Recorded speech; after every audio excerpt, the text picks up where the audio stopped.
everybody, welcome back to my channel again. Today we are going to react to another video. This is Charlie Kirk's last interview just hours before his death. You can find this video on his YouTube channel. So I'm really excited to watch this. I want to see what he was interviewed, and let's see if we can find something or learn something from here. Okay, let's go, guys. I have enjoyed being a founder and meeting other founders. And when I meet other founders, I love hearing their stories.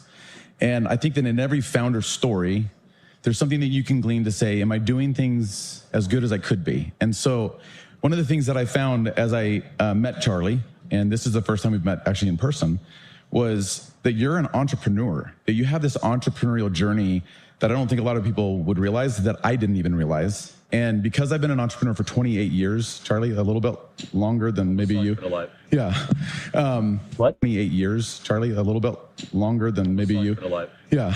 But as I've looked back at the past 28 years, I still think about the different inflection points I've had in my career and all the things that I learned at those different inflection points. You're, I think, years ahead of where I was, but I still have learned a ton from just talking to you a little bit. But before we jump into our entrepreneurial journey and share with a room full of entrepreneurs and executives, Charlie, we're both Chicagoans. Where are you from, and what's your story in Chicago? Yeah, I'm from Wheeling, Arlington Heights area. Arlington Heights. Yeah, so I mean, Elgin. Yeah, so Brian's here. He's a big Vikings fan. It's just this whole thing. So tough week. Tough week. It was a tough week.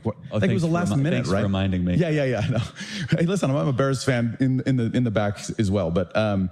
Yeah, you grew up in Chicago. You're not in Chicago now, though, Charlie. No, in Arizona. In Arizona. So whoever runs Hash Kitchen, we have pumped a lot of money into your enterprise, and we'll continue to do so. Great, well run. I didn't even know you guys had Hash Kitchen. Yeah. You have these, I think these Bloody Marys that are like this zip code. big. Yeah.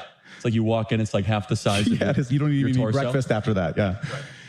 But no, Scottsdale's in a great place. We built a lot of restaurants in Scottsdale and in Arizona air market, and it's great, and Hash is great. But you live there, you're married.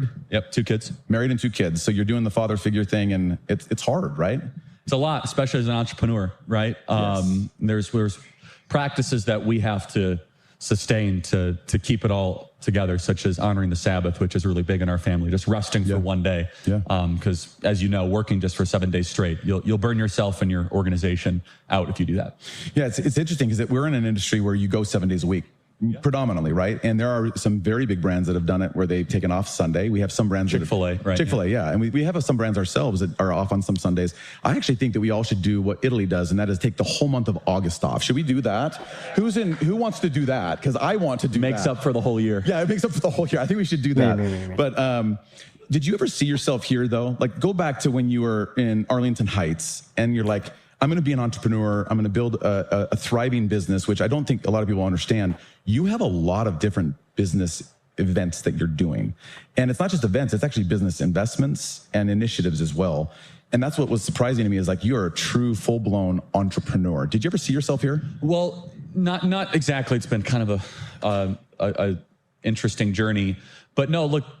This is me in August of last year. I was about 60 days away from going complete. What I've always been someone who has been into building stuff, and especially whether it be brands or businesses. And one thing I think that people don't quite grasp is that we have 1,000 employees in what we do. You know, we have a very successful for-profit entity, a very successful non-for-profit entity, well over 100 and a very successful non-for-profit entity, well over for-profit entity, a very successful non-for-profit entity, well over $140 million in revenue now a year. Incredible. Which in our space is a lot of money, right? And so, yeah, look, I love finding problems and solving them, which is what an entrepreneur at its core actually is. And I love building teams. I myself know my skill set, and managing is not one of them, managing people day to day. But I'm really good at trying to find a vision, put forward exactly how we're going to get there, and then being kind of that life force. And as an entrepreneur, I find this especially with founders. Founders are rarely good day-to-day managers. Sometimes they are. But the one thing the founder has is that spark and that relentless drive to go to the next location or to the next interval. And what I have found is that that is a rarity. And a lot of times where sometimes my team is like, Charlie, why do you keep on pushing? It's like, that's just who I am. It's like, we have to grow, we have to expand. I'm sure, you know, same thing, same DNA, and understand as founders and executives and as entrepreneurs, you're in a genetic rarity, literally, because most of the world just kind of wants to keep things the same. And it's our job to push them and to give them the vision and to instill them exactly what success looks like. So I love building stuff. I have some other fun entrepreneurial stuff we're actually going to announce later this year. Awesome. So that's a little bit of a tease. I know that you're a little bit of a developer too. Stuff we're actually going to announce later this year. Awesome. So that's a little bit of a tease. I know that you're a little bit of a developer too. You like a little bit of real estate, you're developing. Land, private, investments. I just can't, sit still. Can't sit still. Some crypto, some else. Everybody's got crypto. Yeah, trust me, I know. But I have no recommendations of any coins. But no, all kidding aside though, I love the free market. I love actually playing and participating in it. And I also just love finding if there's problems that people need to be solved. And that's kind of been part of my life's work. Yeah, I feel the same as an entrepreneur over all these years too, Charlie. I've thought, what is the spark? I've been the founder. You've been the founder of your organization. And when I have invested into all these different brands now with Savory, one of the things that's interesting is when we meet with a founder and the founder's like, well, we want to do a transaction with Savory and we want to go retire. We're always, we're out. And the reason why we bow out of that is because they are the spark. And I think that they're still so important for that culture of that business for many, many years past. Now, when the brand is thousands of units and it's Chipotle, I don't think that people care as much about who the founder was.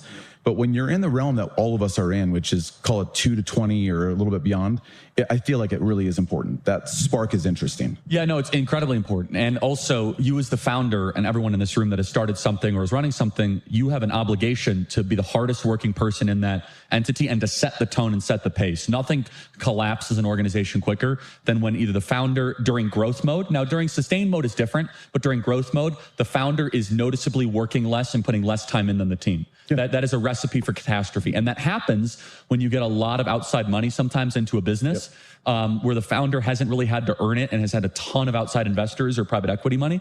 And they're like, oh, I'll just kind of work a 9 to 5, but you guys have to stay till 8 p.m. every night. That creates dissension and, obviously inevitable collapse. But it's more than just the hours worked. It's the founder has this original and initial vision of exactly where he or she wants to see this business go or this entity go. And that's honestly what makes this country so unique. I mean, I just visited South Korea and Japan this last weekend, nice weekend trip. Let's just run over there. Let's go to Tokyo, that's easy to get to. There's so many beautiful things about those countries. They're clean, they're orderly, they're polite. But honestly, they don't understand the word entrepreneur at all. No. I was trying to explain it to them. They're like, well, what do you mean? You start different businesses. Yeah. In their culture, you do a job, you do it for 30 years, you do it super well, and that is your duty. And they do. And by the way, it's incredibly appealing in a lot of ways, but there is a dynamism that's missing, right? There's kind of this energy and this, but there is a dynamism that's missing, right? There's kind of this energy and this, this uniqueness that we have in this country. I mean, you go to continental Europe right now, which is actually economically not done very well last 15 years, and we've done very well considerably. Entrepreneurship is largely dying across continental Europe, right? You're right? Maybe if you have one restaurant, maybe if you have one brand, but this idea of scaling and pushing and the Italian tax code cannot grasp the idea of losing money to grow a business. It's an income. They're like, wait, what do you mean you're going to lose money? Yeah.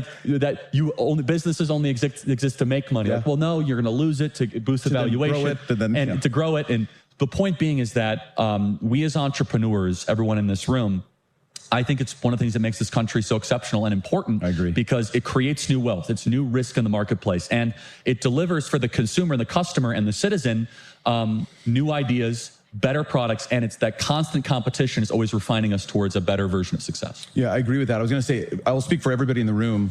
I think that we would like some employees to just work for a year.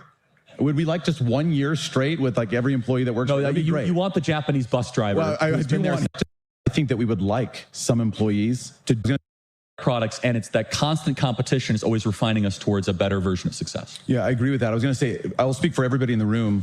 I think that we would like some employees to just work for a year.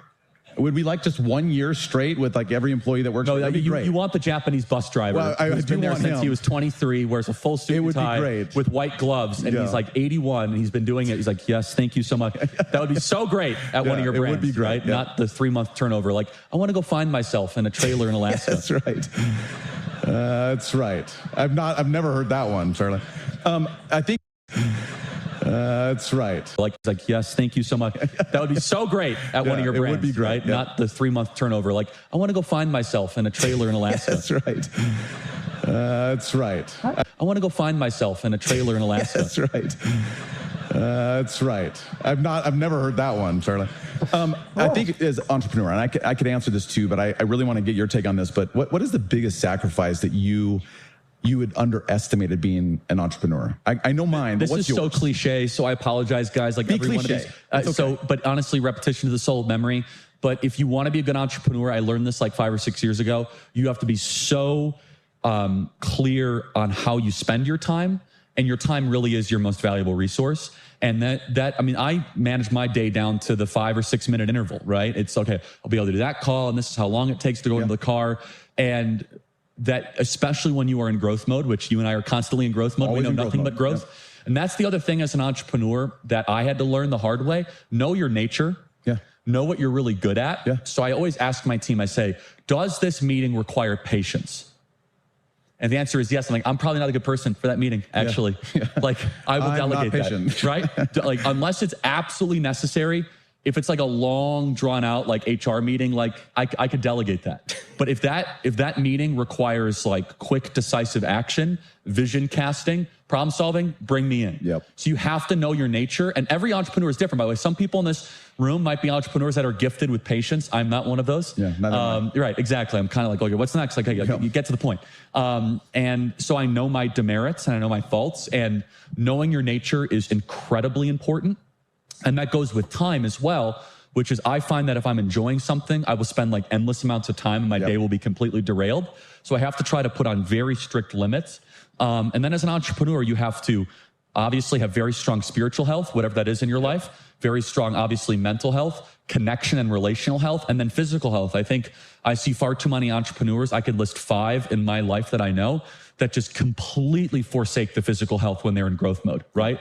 They're eating terribly. They're not sleeping. They're not exercising. I'll get to it later. That's what they'll get to it later. And when you're young, that's correct. But I actually would make an argument. Not only is it bad for you, obviously, health-wise, but like it actually makes you harder to run that business and to grow that business. I think that people that are properly prioritizing sleep and properly prioritizing diet are actually better founders and better entrepreneurs. And so, but anyway, going back, time management.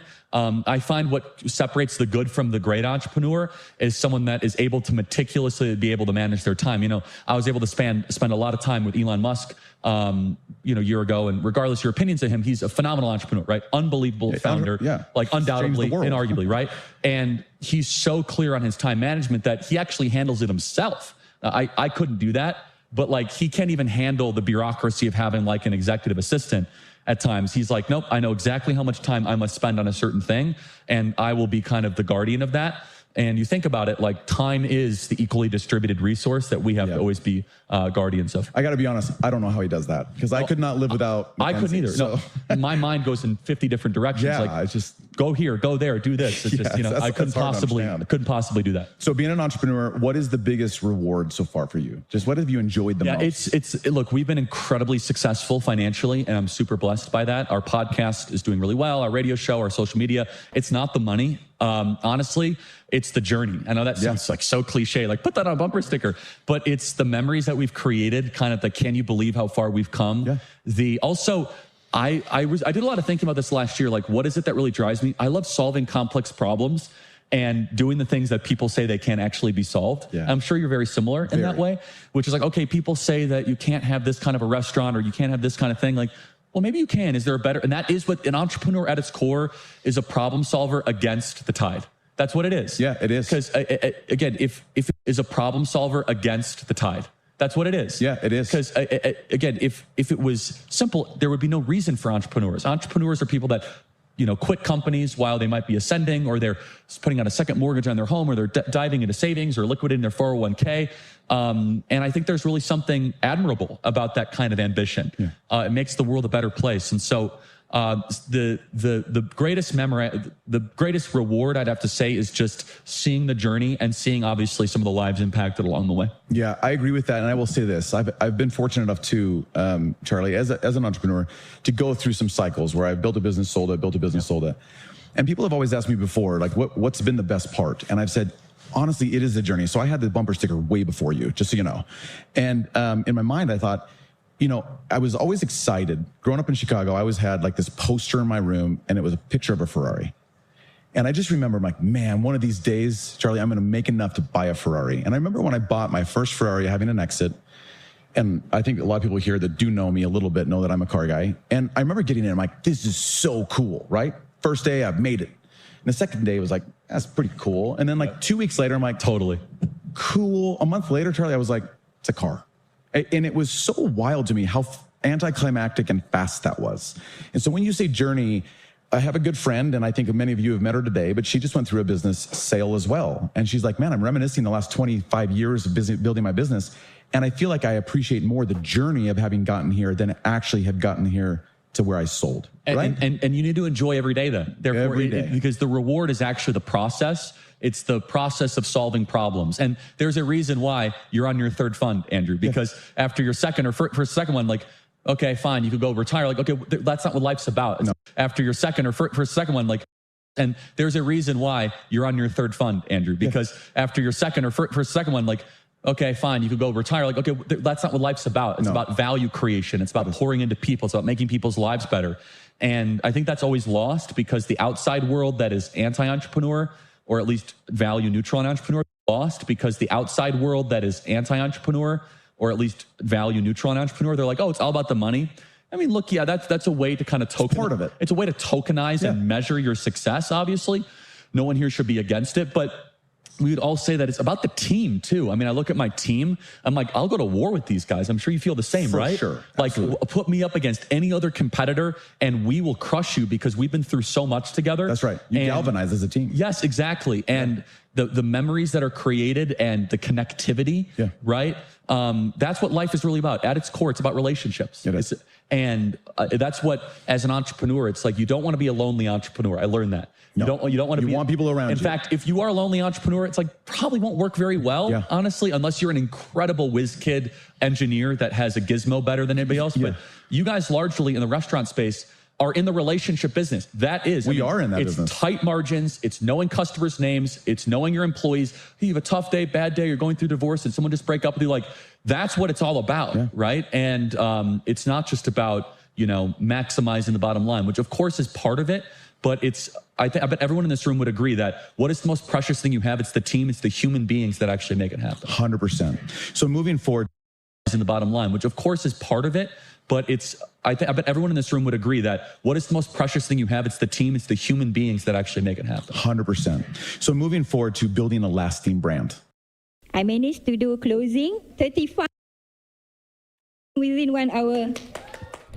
Okay. So all of us are trying to build brand. We're trying to tell stories. We're trying to get you and your family, Charlie, to come to our restaurants. You've been successful so far. Okay, good. But we want you to keep coming back. And so how do you build a lasting brand? What are the table stakes for building a lasting brand in your mind?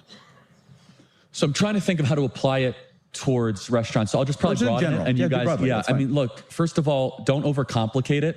Don't do Cracker Barrel. That would be my first piece of advice. So if you have a brand that everyone likes, don't change it. Right? So please don't change Hash Kitchen. We're not going to change it. Works too well. So don't do that. But honestly, when it comes to a brand, it has to be something, and I'm constantly trying to build brands. It has to have a missional statement as to why or what you are doing, especially when you're trying to have employees, that it's not going to just be enough as a job. They want to feel as if they're part of something and they're building something. That's something that's really changed the last 30 or 40 years, especially when you're adding kind of younger employees. But look, the cliche stuff, building on social media, building on digital media, all that stuff matters. But even beyond that, like building a brand that will last and that will be durable, it needs to be connected towards the founder's energy and vision. And sometimes, honestly, if you're at like a couple dozen locations, it's okay if the founder is associated with that brand. If I think about the local restaurants that are not scaled, I know the owner of those restaurants. Yeah, you do. And I go to them because I'm treated well. Yeah. And I know that he's in the kitchen constantly hawking the quality. And it's definitionally like not just corporatized. Yeah. And so when you're trying to build a brand, one of the hardest things for an entrepreneur, and we have not done this successfully yet, is separating the brand from the founder. It's very, very hard. I'm not convinced you have to do that though. No, I don't think so either. Right? I mean, I maybe, again, like you get to a Chipotle, to your point, or you get to an In-N-Out burger, like, okay, eventually, but honestly, I would argue it kind of happens naturally at that point, right? Yeah, it does. But I don't think like the kind of doctrinaire corporate approach is, well, you know, I'm a private equity investor and we're investing in this restaurant and we need to make sure it's not too reliant on the founder. I get that, but honestly, I don't think that's necessary. I don't either. In fact, I think it actually might be unhealthy. But honestly, I don't think this restaurant and we need to make sure it's not too reliant on the founder. I get that, but honestly, I don't think that's necessary. I don't either. In fact, I think it reliant on the founder. I get that, but honestly, we're investing in this restaurant and we need to make sure it's not too reliant on the founder. I get that, but honestly, I don't think that's necessary. I don't either. In fact, I think it actually might be unhealthy if that entrepreneur is the face on social media, is the one that could best describe it, that can best sell it to investors and to bankers and to future customers. For sure. Right? And so as it comes That's to a good. point, I think that there is an inescapable bond between the entrepreneur and the brand that I think that far too often the experts in the corporate world want to try to separate. And I actually don't think that should happen as much. I agree. So in building a brand then too, let's go a little further with that. And that is, in our industry, we love having someone like Ovation, and they're here, they're one of our tech partners, and we get feedback immediately. So you go into a Hash Kitchen or into any of our counterparts here at the restaurants and you leave and you're like, oh, this wasn't really good. And you hit, it wasn't a good experience. Or you get people to throw comments on Yelp, or you get people to go out and start talking negatively about you in the industry. It's hard for us because we're trying to build a brand, Charlie. And so how have you, because I'm sure that you've received some of this in your business as well. I have no haters. No, none of us do. We're all here perfect. We have no haters, no criticism. But nothing but supporters. How do we all learn from taking opposition and criticism? So actually, I have a quick question for you. No, ask me. How seriously do you guys take Yelp and all that? As a customer, you never know, because I write these screeds against some of these restaurants, not Sicilian Butcher. Yeah. But like, how seriously do you guys take that in the restaurant I think business? that it is a lagging indicator of how we're doing, not leading. I do think it's something that we look at because we have to. There's not a lot of different ways to know how you're doing. I feel like all of us, and maybe I can't see a lot of you guys, by the way, just like the first two rows, but how many of you guys in here rely on Google more than Yelp? You see the hands. So Google probably more. I think Yelp, I think we all think that it's actually a hidden mafia somewhere and that they just want the negative. And so I think I also think there's some fake stuff on Yelp. Am I don't wrong? know. I think we would all agree with that too, that there's some. Do you think your competitors are planting bad comments? Yeah, I think that's what we've wondered, right? I think there's, I want to get to the bottom of it. Yeah, we want to get to the bottom. Once you get to the bottom of it, let us all know. We want to know. But either way, it is important. I've always been curious about that. Yeah, no, it's important for us. And so you're right. Like you get, as founders, as Savory and our team, we look at, people having bad experience after bad experience. It's good to see that and go, we need to address this, and this within the business. But how do you take it and then just as a team to not let it melt you down and turn that opposition or criticism into a strength? Yeah, look, first of all feedback is an opportunity to get better, right? And at least in my business and what I do, anytime someone has negative feedback, I personally see it through to make sure that it's addressed. And I do it like aggressively. I do it really fast. And I do it involving the parties and the actors that were responsible. So it's a learning lesson so it never happens again. Right. So we run these big events, 20,000 people show up. It's the biggest events we have one in Phoenix. And if someone has a bad experience, I go straight to the events director. I say, what is the reason of this? Like, why did it happen? You're going to refund the money and we're going to make sure it never happens again. So it then becomes a standard operating procedure improvement, not just like, hey, can you make sure this is handled? And sometimes it turns out that person is wacky and they are finding something wrong. You've all experienced this as restaurant owners and operators. Somebody's just looking for something wrong and the pancakes were perfect and they're still looking for something, right? Yeah. But they weren't perfect enough. But you can tell, this is what's really important. You guys have a good antenna as founders, a legitimate piece of feedback and an illegitimate piece of feedback, right? And that when that legitimate piece of feedback comes through, you need to personally usher that through the process, because it's easy to just delegate it and be like, that's just an outlier. But think about it. If 1 out of 100 people are not going to return, and you scale that over a course of 5 years, guys, that's your margins, right? Yeah. Especially in the restaurant business, right? The restaurant business is built on recurring customers over periods of time. It's very much on the returning customers. So over 250 trades across a full year. The outcome?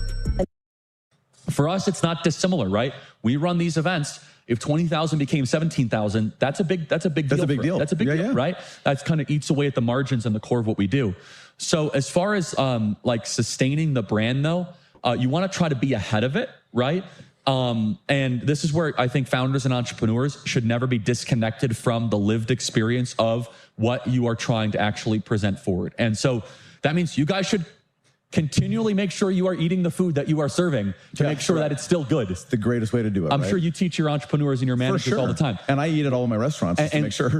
How do I apply this to my life or to us? I make our event managers go as attendees to our own events for a couple hours. Go sit in the chair. Is the audio good? Is the acoustics good? Are they getting into the room quickly? Is it too hot? You have to, the audio good? Is the acoustics good? Are they getting into the room quickly? Is it too hot? You have to, you have to go through that kind of lived experience. And we do surveys, we do feedback. You have to, all of it. Good. Is the acoustics good? Are they getting into the room quickly? Is it too hot? You have to, all of it. You have to go through that kind of lived experience. And we do surveys, we do feedback, but all that I think is a bunch of rubbish, honestly. Nothing gets close to the actual tangible living through sitting in the booth at the restaurant. I agree. And then, I'll just repeat what I said. It is very tempting. Acoustic. And I go through this all the time as a founder, as an entrepreneur. When I receive negative feedback, to do two things: to either take it personally or to dismiss it. It took time for me to be like, look, great opportunity to be better. Acoustic. That's not natural. Because you get defensive. What do you mean you didn't like the Bloody Mary, right? But okay, let me think about this. Is there a way we do it? And then you can use prudence to be able to navigate that. Yeah, that's actually a very... When I receive negative in the booth at the restaurant, I agree. And then, I'll just repeat what I said. It is very tempting. And I go through this all the time as a founder, as an entrepreneur. When I receive negative feedback, to do two things: to either take it personally or to dismiss it. It took time for me to be like, look, great opportunity to be better. That's not natural, because you get defensive. What do you mean you didn't like the Bloody Mary, right? But okay, let me think about this. Is there a way we do it? And then you can use prudence to be able to navigate that. Yeah, that's actually a very powerful one. That is, you got to go through probably some exercises to get there. But it takes time. It takes mentorship. Yeah. And that's, again, going from good to great. Yeah, it is. Good to great, you look at feedback as an opportunity to upgrade and to turbocharge, not just to either get bitter or to dismiss and act as if nothing is wrong. That's right. Even though the statement, I got to be honest, just to either get bitter, feedback as an opportunity to upgrade and to turbocharge, not just to either get bitter or to dismiss and act as if nothing is wrong. That's right. Even though the statement, I got to be honest, feedback is a gift. I know it is, but when someone says that to me, I want to punch him out. Yeah, but not all feedback is. You have to use prudence and wisdom to know, okay, this is just a person that literally complains for a living, right? Yeah. They want a free meal. They want a free airline ticket. But there's also, you could tell somebody that writes a very thoughtful letter, I was ignored a couple times, this and that, okay, this is something that we need to take care of for sure. So last few questions here. Appreciate the time. Lessons from leading employees. I mean, you have over 1,000 Gen Zs. We employ we employ a lot of Gen Zs. I mean, you have over 1,000 Gen Zs. We employ we employ a lot of Gen Zs. I could teach a master class on that. Okay, well, tell us a 2-minute master class on just teaching and leading those Gen Zers. If in the ideal world, you have a clear set of articulated values for your company that is no more than 1 page, maybe 2 pages of our. Gen Zers. If in the ideal world, you have a clear set of articulated values for your company that is no more than 1 page, maybe 2 pages. And in the onboarding process of onboarding a Gen Zer, you not just recite it, you get buy-in as to what those values are. We show up on time around here. We tell the truth. We don't blame people for our problems, right? We always try to find a way to make things better, right? You do not bring your personal life into the workplace, right? Ba, ba, ba, ba, ba, ba, ba. While you are onboarding them, you don't just do it. You say, hey, do you have any problem with this? Tell me your feedback. You involve them in that value process.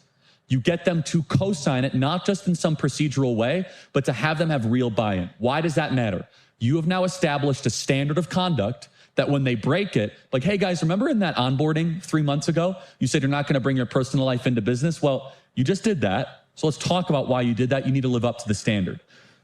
This is probably always been true in corporate life. It is so enormously important for Gen Z because they have a tendency to try to make there's no like work-life separation. And they also will cry injustice sometimes for something that you think is a normal operating corporate business practice that they need to be reminded to in clear detail. So you can have like the 10 commandments of savory brands or whatever it is, right? And that process, then there's no wiggle room or excuse. And what it is, it needs to be publicly displayed, right? It needs to be everywhere when you come into work, when you come out of work. So there's no mystery. And again, it can't be 100. It shouldn't be 50. Honestly, you could capture a lot in 10, like tell the truth, don't complain, blah, blah, blah. And again, if there's a problem, be like, I don't think you're a good fit here anymore because you're not living up to the standard that you already agreed to. Yeah, that's great. Right? And then you have to live by it. And here is the key. Your managers and your leaders must also live by those rules. You will have a schism in your organization if the managers are living by a separate code. Now, they can have different privileges, but they cannot have different principles. I actually agree with that. Right? Privileges being is, okay, they can come a little later, they can have a company car, but they can't lie. No. Right? They can't do one thing. And like, so privileges and principles are two different things. So for us, it's worked very, very well. It's phenomenal. I'm going to shift because we're out of time, but I want to hear from you. You're obviously in some rooms that none of us are in, but we are all, I think all of us are going into a budgeting season. So we're talking about 2026. And, you know, when 2024, Charlie, we sat down and with all of our different brands and management, we said, we think this is going to happen in 2025 and this is going to happen. A lot of it didn't happen, right? Like this year has been a little bit more tumultuous than I think a lot of us have experienced in the past and also that we probably planned for. Give us some guidance as to what you're hearing and thinking about the economy itself going into 26 and how should we budget our career or budget our businesses so that we're safe in our career. Please, anything I say here, guys, take with an enormous grain of salt. Please have it be one data point and a factor of many. Last thing I want to tell you. Budget our career or budget our businesses so that we're safe in our career.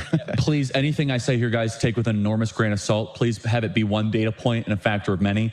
Last thing I want to tell you is the economy is great. You guys open 5 new locations and you know they close and I have a we're going to send you some Yelps. Well, I think you guys will do more than that. But look, I happen to be very long-term bullish on the American economy for many reasons, not just psychologically. Just as a side note, I think in reminding your workers that their tax are not tipped up to a certain amount and their overtime is not tipped now, I think is a very interesting potential morale boost that you can tell to your workers. Let me tell you why I'm bullish. I'm bullish because after traveling the world, both to Europe and Asia, they are all looking to America and they are telling me as a traveler, the American economy is the best. We want to put money into America. We want to buy American securities. We want to buy American real estate. That's amongst the ruling class and the investor class of these other countries. Finally, secondly, I think that there is a massive pent-up economic boom that's waiting to happen around artificial intelligence that is going to reverberate positively throughout the entire economy. I think it will make your businesses more efficient. I think you'll be able to better analyze data. I don't think, honestly, if we're doing this 5 years from now, I think we'll laugh. Be like, we used to look at Yelp. AI is now better able to synthesize, 100 different receipt transactions in an hour, and we could tell whether or not they had a good experience or bad experience. Like, I think the way that we analyze data and that it guides your businesses is going to completely change, and it will make you more profitable. It'll make your businesses better and more attractive. And so if I were to give you a piece of advice you should take, embrace AI wholeheartedly in every way you possibly can, because if not, it's the same people that didn't embrace the steam engine, okay? Yeah. You will be, or what's that internet thing? I don't need that. I'm just running a restaurant. So I highly encourage that. I think rates are going to go down. I was talking to a major multi-trillion-dollar fund manager the other day, and he says their data shows the American economy is a lot better than even the Fed thinks it is. So I happen to be a very optimistic person. I think that there is probably going to be a market correction at some point. I think that publicly traded securities are vastly overvalued, largely because money doesn't know where to go right now. So it just keeps on going into these high, insane multiply, the same 6 companies, and NVIDIA, Google, Microsoft, that just keep on there. But the actual brass tacks, consumer sentiment is actually okay. Consumer spending is remaining strong. If there were some pitfalls of where the economy is, housing remains to be a big problem. However, shelter inflation hasn't gone up too much since January. But the last thing I'll say is this, is the more I spend in the economy, both as an analyst and actually as a participant, the more I realize that so much of this is psychological, that if people believe things will be better, they will be better. You guys are the top, like the biggest one-to-one correlation of that statement that I could imagine. I agree with that. Either people eat out because they think things are good or they do not think things are good, right? And so I would say that the more that we can cheerlead the economy, the better. And the more that we can say that it's good, the more that it will be good. I would much rather be the United States than continental Europe right now. I would much rather be the United States than a lot of these other countries. I think there might be some one or two minor corrections, but we have every possible asset. I think that we're going to see better energy prices. I think we're going to see more capital deployment. Also, guys, if you're going to go to more, if you guys are going to be building more, you know, whatever it is, convection ovens, whatever it is, there's 100% depreciation coming back in the tax code here, which is huge. And heavy machinery discounts. I don't know how that applies to your businesses, but I imagine it's pretty good, right? And so eventually you're going to see this thing pop, where there are so many incentives based on this latest tax bill that I think will be enormously positive. And if the no tax on tips and no tax on overtime actually does end up materializing into demand-driven parts of the economy, there'll be more people that have more money in their pockets that will spend it more in restaurants, right? So again, don't take this to the bank, but generally I am investing like a bull. Especially a long-term bull, a 5-10 year long-term optimist. I think that we have such incredible assets. And the last thing is, like, I talk to entrepreneurs, they still are in growth mode. They're in problem-solving mode. And I think as long as we keep that kind of mindset and that psychology, I think we're going to be in a very, very good place. Yeah, I appreciate that. Hi, I'm Liam Neeson. Children in Gaza, Ukraine, Lebanon, Haiti. Last question. What is a quote that you live by? Boy, a quote that I live by. I'm a Christian. I wear it on my sleeve. So quotes would probably always be Bible verses. I'll give you two. One is actually not in the Bible. It's more mythological. And one is actually in the Bible. The first is not in the Bible. It's "This too shall pass," which was actually, people think it's in the Bible. It's not. But it's King Solomon's phrase, which is really amazing when you think about it, because it's good no matter what season of life that you're in. If you're going through the worst of times, this too shall pass, and things are going to get better. If you're going through the best of times, though, it's really humbling. Like, this too shall pass, and this will fade away, because this will not last forever. So I love that. And they don't. Yeah, exactly. So it's a time transcendent truth that applies towards all periods as an entrepreneur. It humbles you when you need it. It builds you up when you need it. Gives you hope when you need it. It also gives you a little bit of a dose of a gut check. One of my favorite verses, though, is Romans 8:28, which it says that God works all things for good for those who love him. It's a very freeing and liberating verse for those of us that are Christians, because we believe that when things can be really bad, God is working it for his good, his perfect and pleasing will, which is a very, very hard teaching when you come across business closures or staff layoffs. But it's very liberating that God is working all things towards an ultimate good. So I love that. And it kind of is very freeing that I don't have to be in charge of everything. And there is a God and I'm not him. And I surrender to his will. I appreciate that. My quote, I'm going to share it with you. Is that okay? Yes, please. Is from Epictetus. And it's, "If you want to improve, be content to be thought foolish and stupid." The original Stoic. Yeah, he was a former slave. Improve, be content to be thought foolish and stupid.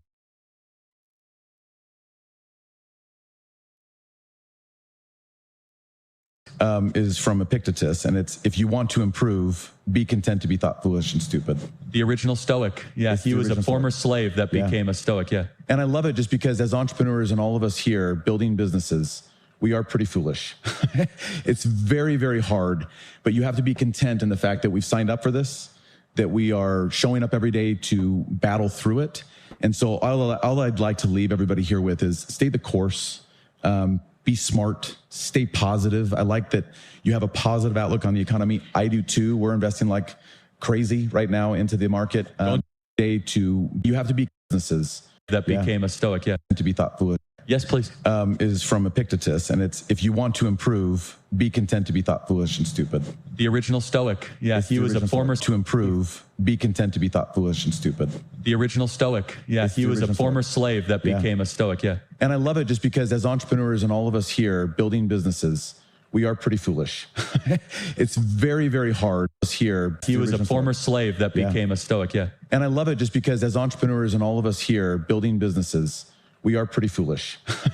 It's very, very hard, but you have to be content in the fact that we've signed up for this, that we are showing up every day to battle through it. And so all I'd like to leave everybody here with is stay the course, be smart, stay positive. I like that you have a positive outlook on the economy. I do too. We're investing like crazy right now into the market. Don't do it because I told you. Just no. We were doing it before, but this year and even next year into the market. Don't do it because I told you. Just no. We were doing it before, but this year and even next year. But I appreciate you sharing some of your wisdom, and you're obviously in circles that we're not. And so thank you for sharing some of the things that you're seeing and you're hearing. And thank you for sharing your entrepreneurial journey. I think that all of us learn from each other, even if we have differences, by elevating each other. So thanks for being here. Thank you guys for warmly welcoming me. Thank you so much.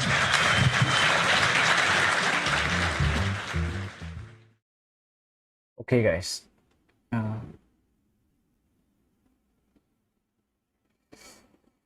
Okay, guys, this is crazy, man.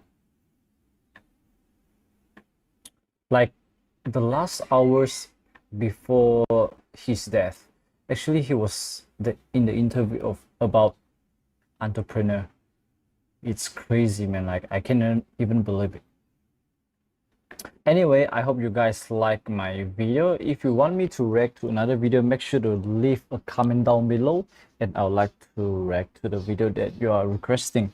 You can leave the link as well. And actually, I've just released a new song on YouTube. Make sure you go and listen, please. This is really, really, really crazy. This one, Fabled Humanitarian. Let's go.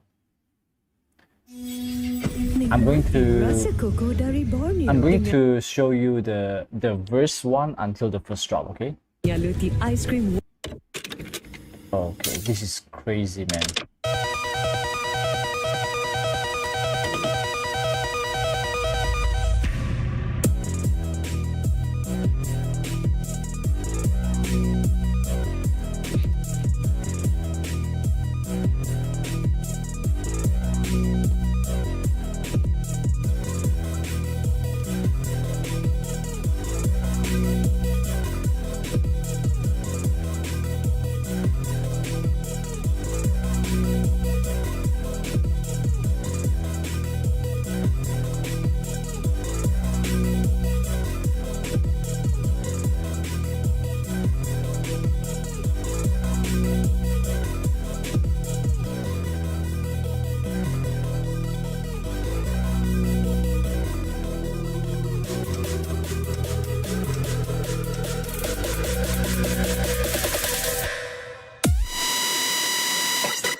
Okay. Now, another song, Tuneful Runner. I show you from the second verse.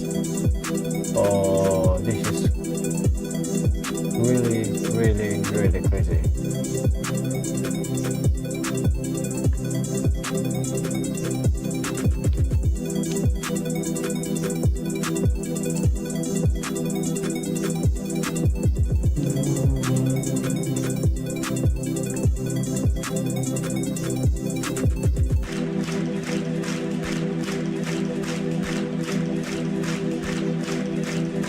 And do this one. Bass house drop, guys. What you want, man? Do the best thing that you could ever have.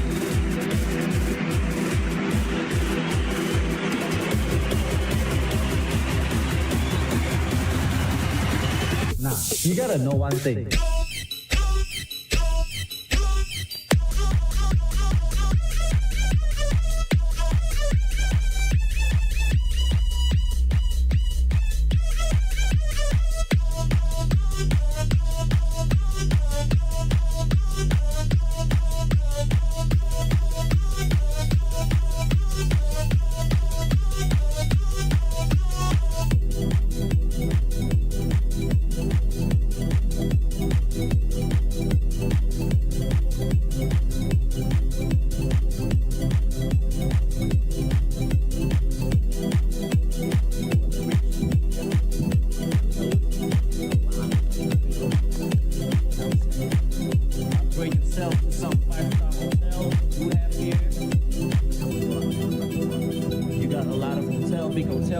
To you, man. Use your brain, bro. Use your brain. It's in your phone. Alright guys, thank you so much for watching. And please comment down below what you want me react to, and make sure to listen to my song. It's on my YouTube channel. It's at the latest section over there. So I'll see you guys in the next one. Pray the rosary, pray for Charlie Kirk's soul, pray for his family, pray for everyone, pray for me, pray for my family, okay? Pray for the peace of the world. Amen. God bless you all. Bye bye.